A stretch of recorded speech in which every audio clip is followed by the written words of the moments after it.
హరి ఓం. Hit TV ప్రేక్షకులకు శుభాభివందనములు. దేవి భాగవతంకి స్వాగతం. మనం క్రితం ఎపిసోడ్లో ఉత్కంఠుని యొక్క కథని తెలుసుకున్నాం.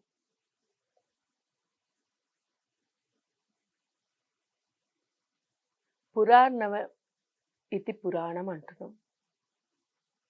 అంటే పురాణమైనటువంటి కథలైనప్పటికీ కూడా నిత్య నూతనం అని చెప్పుకుంటూనే ఉన్నాం. ఈ ఉత్కంఠుని యొక్క కథ మనకి ఎంతగానో ఉపయోగపడుతుంది. అంటే ఈ పిల్లవాడు చూడండి, తన తండ్రి యొక్క పొరపాటు, తొందరపాటు వల్ల పాపం పిల్లవాడికి ఆ పరిస్థితి వచ్చింది. కానీ తన తప్పిదం వల్ల పిల్లవాడు అలా పుట్టినప్పటికీ ఆ తండ్రి ఆయన సైతం పిల్లవాడిని నిందించడం మొదలుపెట్టారు. ఎవరినైనా చూడండి, మనని పదే పదే అది మనకి దైవికంగా ఆ పరమాత్ముడు ఇచ్చినటువంటిది. ఎవరు కావాలని ఎవరు కూడా ఏది అనిపించుకోరు. అంటే 10 మంది చీ అనేటట్టో లేకపోతే 10 మంది నవ్వుకునేటట్టు ఉండాలి అని ఎవరు కోరుకోరు. అందరూ కూడా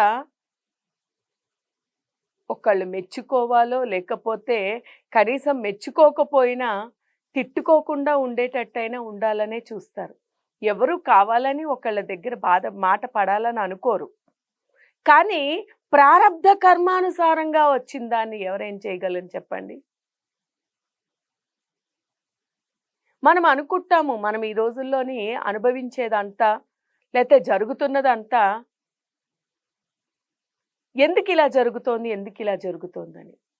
కానీ ఇదంతా కూడా ప్రారబ్ధ కర్మానుసారము, లేకపోతే మన తరతరాలుగా వస్తున్నటువంటి వాటి కారణంగానే మనం జరుగుతున్నటువంటి రోజుల్లో కొంతమందికి ఎంత ఏమి ప్రయత్నించినా ఏది జరగదు. అది పనులు కావచ్చు, లేకపోతే విద్యను అభ్యసించినప్పుడు విద్య రాకపోవడం కావచ్చు, ధనప్రాప్తి కావచ్చు. అది ఏ రీతి అయినప్పటికీ, ఏ విషయం అయినప్పటికీ కూడా కొంతమందికి ధనం లేకపోవడము, దారిద్ర్యం అనుభవించడము, కొంతమందికి అనారోగ్య సమస్యలుగా, కొంతమందికి బుద్ధిహీనత, అలాగే కొంతమందికి ఈ యొక్క జ్ఞానం లేకపోవడము, విద్య అవ్వకపోవడము, ఇవన్నీ జరుగుతూ ఉంటాయి. ఏది జరుగుతున్నా కూడా అది మన ప్రారబ్ధ కర్మానుసారంగానే అనే విషయాన్ని మనము ఈ ఉత్కంఠుడి ద్వారా మనం తెలుసుకోవచ్చు. ఆయన తండ్రి తొందరపాటు వల్ల ఈ పిల్లవాడు ఇట్లా మూర్ఖుడిగా పుట్టాడు. కానీ పాపం ఆ పిల్లవాడు నిందల పాలవుతున్నాడు. ఆఖరికి తనని కన్నటువంటి తల్లిదండ్రులు సైతం ఆయనని తిట్టడం మొదలుపెట్టారు. ఎవరైనా సరే అందుకే అంటారు చూడండి, పిల్లిని గదిలో బంధించి కొడితే కనుక పిల్లి కూడా పులిగా, అంటే పులికంఠ, ఈ యొక్క పులికంఠ భయంకరంగా తయారవుతుందంట, పంజా ఇప్పగలుగుతుందంట. అది పులిని మించిపోయినటువంటి ఉగ్రత్వం వస్తుందంట దానికి. పులినైనా తట్టుకోవచ్చు, కానీ ఒక రూమ్లో వేసి బంధించినటువంటి పిల్లిని తట్టుకోవడం చాలా కష్టమట. అలాగే పదే తనే అక్కడ పిల్లవాడే ఇప్పుడు మనకి ఏదైనా బాగులేదంటే మనకే ఎవరి ఆత్మకి వారికి బాధ కలుగుతూనే ఉంటుంది. అంతా బానే ఉంది, నేను ఏ జన్మలో ఏం పాపం చేశానో నాకు ఇలా జరిగింది అనేటువంటి ఎవరికి వారికి వారే బాధపడతారు. అటువంటిది ఆ బాధ చాలలేదనేటట్టు ఆఖరికి కన్న తల్లిదండ్రులు సైతం పిల్లవాడిని నిందిస్తూ ఉంటే ఎంతకని తట్టుకోగలుగుతాడు చెప్పండి? భరించలేక, ఇక అక్కడ ఉండలేక, ఎవరికీ ఎదురు వెళ్ళలేక అతను అతని యొక్క ఇల్లు వదిలేసి గంగా నది తీరానికి వెళ్ళిపోయి అక్కడ ఒక కుటీరం ఏర్పాటు చేసుకుని ఏదో చేతికొచ్చినది చేసుకుంటూ ఆయన ధ్యానం చేసుకుంటూ ఆయన జీవితాన్ని అక్కడ గడుపుతూ ఉన్నాడు. ఆయన ఒక ఒట్టు పెట్టుకున్నాడు, ప్రామిస్ చేసుకున్నాడు. ఏమిటంటే ఎప్పుడూ కూడా అబద్ధం ఆడవద్దు, అబద్ధం ఆడకూడదు, ఎప్పుడు అబద్ధం ఆడను అనేటువంటి విషయాన్ని ఆయన చెప్పుకున్నాడు, ఒట్టు పెట్టుకున్నాడు. అందుకనే అంటారు చూడండి, మాట ఇవ్వడం గొప్ప కాదు, మాట నిలబెట్టుకోవడమే చాలా గొప్ప అని. అక్కడ అతను అన్నటువంటి మాటని నిలబెట్టుకోవడానికి ఎప్పుడూ కూడా ఆయన అబద్ధం అనేటువంటి విషయాన్ని చెప్పేవాడే కాదు. అక్కడికి ఒకసారి ఆయన కుటీరానికి దగ్గరలోని కొంచెం దూరంలోని వేటగాళ్ళు వేటాడుతూ ఒక పంది మీదకి బాణం విసిరారు. బాణం పందికి తగిలింది. అది ఆ యొక్క బాధతోనే, ఆ బాణం తగిలినటువంటి ఆ దెబ్బ యొక్క బాధతోనే ఆ పంది ఆ బాణంతో సహా అది పరుగు పరుగును వెళ్ళి ఈ ఉత్కంఠుడు, ఈ సత్యవ్రతుడు, అంటే సత్యవ్రతుడు అనేటువంటి పేరు కూడా పెట్టారు. ఎందుకంటే ఎప్పుడు సత్యమే పలుకుతూ ఉండాలి అని అనుకున్నాడు కదా ఆయన, ఎప్పుడు సత్యమే మాట్లాడేవాడు కాబట్టి సత్యవ్రతుడు అనేటువంటి నామాన్ని ఆ చుట్టుపక్కల వాళ్ళందరూ కూడా పెట్టుకోవడం జరుగుతుంది. సత్యవ్రతుడుగానే పిలువబడుతున్నాడు. అప్పుడు ఆ సత్యవ్రతుడి యొక్క కుటీరంలోకి చేరుకుంది ఈ పంది. ఇప్పుడు మనం ఒక దానిని వేటాడేటప్పుడు అది దక్కేదాకా మనం దాని వెంటనే పరిగెడుతూనే ఉంటాం కదా. ఎప్పుడైతే ఈ పంది ఇక్కడ లోపలికి వచ్చిందో దానిని చూస్తాడు, దాన్ని ఎలాగైనా రక్షించాలి, బాధతో ఉంది, దాన్ని రక్షించాలి అనేటువంటి భావంతోని అతను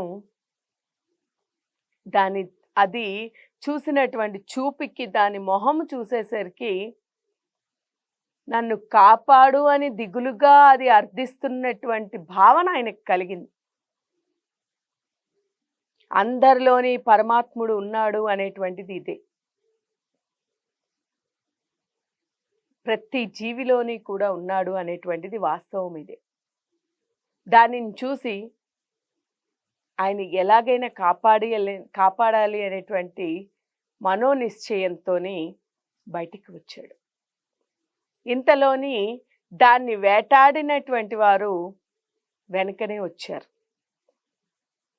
అక్కడ సత్యవ్రతుడు నించుని ఉంటే అందరూ కూడా ఇటువైపుగా ఒక పంది వచ్చింది, నీ కుటీరం లోపలికి ఏమైనా వచ్చిందా,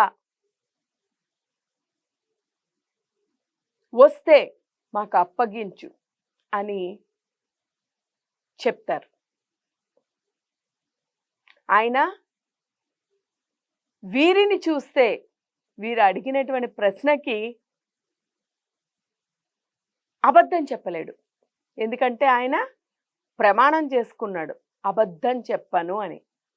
మరి అక్కడ దాన్ని రక్షించాలి అంటే అబద్ధం చెప్పాలి, లేదు అంటే దాన్ని అప్పచెప్పేయాలి. ఒక జీవి పోతుంది, అక్కడ జీవిని బాధ పెట్టకూడదు, ఇక్కడ అబద్ధం చెప్పకూడదు. ఏం చెయ్యాలని ఆలోచిస్తాడు. అప్పుడు ఆయనకు ఒక ఆలోచన వచ్చి ఐ అంటారు. అలాగే చూసినది చెప్పలేదు, చెప్పేది చూడలేదు అని. చూడలేదు అని. చూసారా? చూసేది చెప్పలేదు, చెప్పేది చూడలేదు. అంటే కళ్ళతో చూస్తాం కానీ కళ్ళు ఏమీ చెప్పలేవు.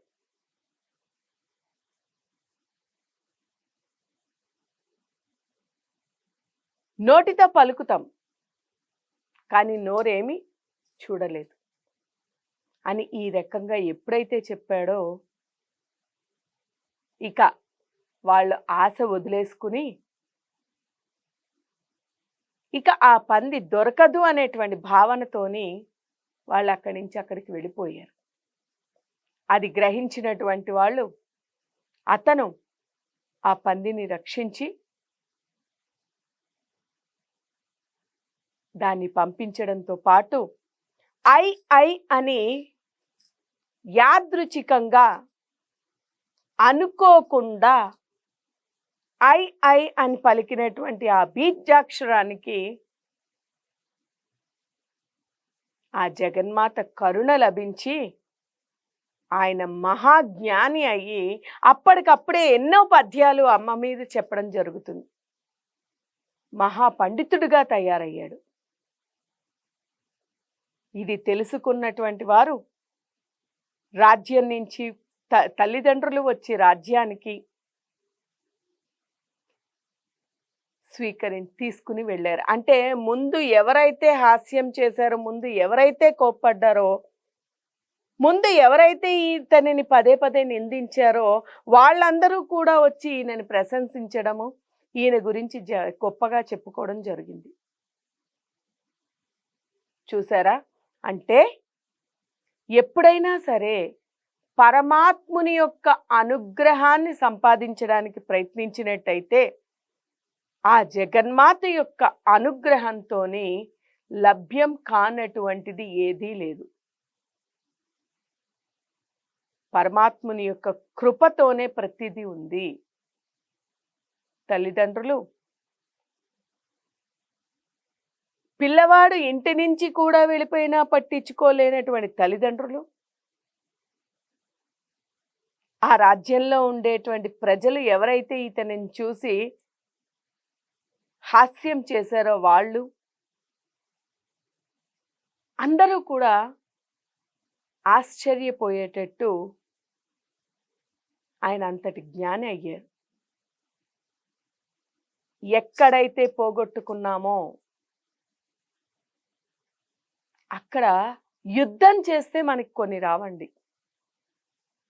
ఓర్పు సహనంతోని, జ్ఞాన బుద్ధితోని, తెలివితోని, విద్యతోని వారిని జయించాలి. అదే పని చేశాడు. మనం కూడా అలాగే ఎక్కడైతే మనము పేరు ప్రఖ్యాతలు కానీ ఏదైనా పోగొట్టుకున్నామో అక్కడే నిలిచి ఆ జగన్మాత యొక్క కృపను సంపాదించి, జగన్మాతని అర్థించి, సత్యాన్ని వదలకుండా, అక్కడ సత్యవ్రతుడు, ఈ కథలో సత్యవ్రతుడు సత్యాన్నే పలికేవాడు. సత్యాన్ని వదలకుండా సత్యాన్నే పట్టి పట్టుదలగా నించుని ధర్మంగా వచ్చినటువంటి సంపాదించినటువంటి ధనాన్ని వాడుతూ తన జీవనాన్ని గడిపాడు. కాబట్టి ఆయన పామరుడు కాస్త పండితుడయ్యాడు, మూర్ఖుడు కాస్త మహాపండితుడయ్యాడు. దైవానుగ్రహం సంపాదించి ఆ జగన్మాత కృపకి పాత్రులైతే దొరకనిది అంటూ ఏదీ లేదు. కాబట్టి మనందరము కూడా ఆ జగన్మాత యొక్క కరుణకి పాత్రులు అవ్వాలని కోరుకుంటూ హరి ఓం తత్సత్.